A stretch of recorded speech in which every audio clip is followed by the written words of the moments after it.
I'm Krista, and this is A Commonplace Life. Thank you for tuning in.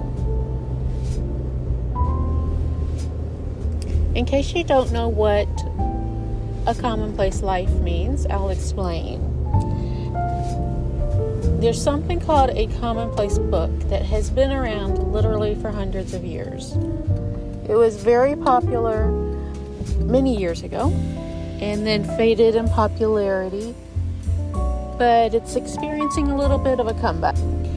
It can be a place that you keep track of things you're interested in, good book you read, bad book you read, something someone said that stuck with you, quotes you hear that you like. It can be visual. It can have pictures of beautiful things that you've seen, or ugly things that you've seen, or interesting things that you've seen. It can include your writing, whether that's some kind of writing that you intend to publish, right? Like a short story, poetry, ideas for writing.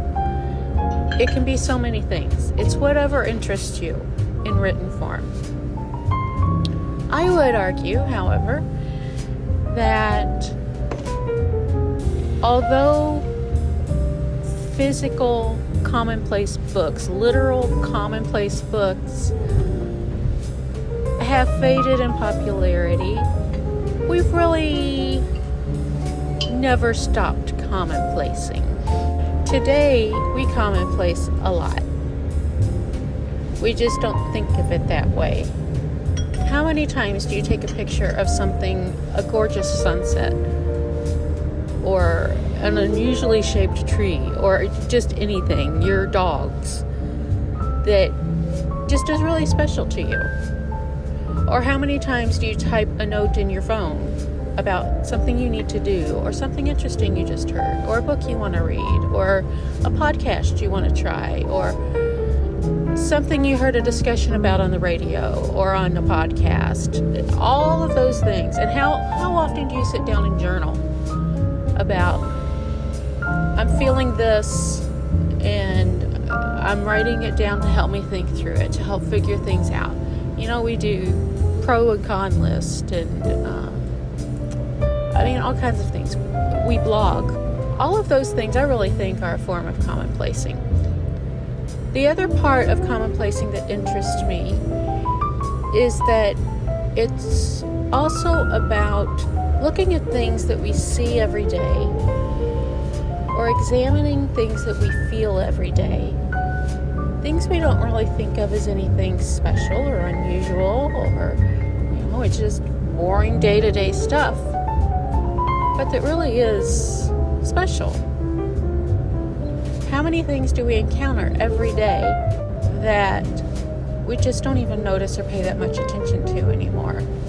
But if we were to look more deeply at them, really are very interesting or beautiful in some way. Those are the kinds of things I want to include on this channel. This approach to this channel addresses the issue that I've had for so long when I thought about starting a YouTube channel. I've wanted to start a YouTube channel for a long time, but I didn't do it because one of the first things that you're told when you start a YouTube channel is to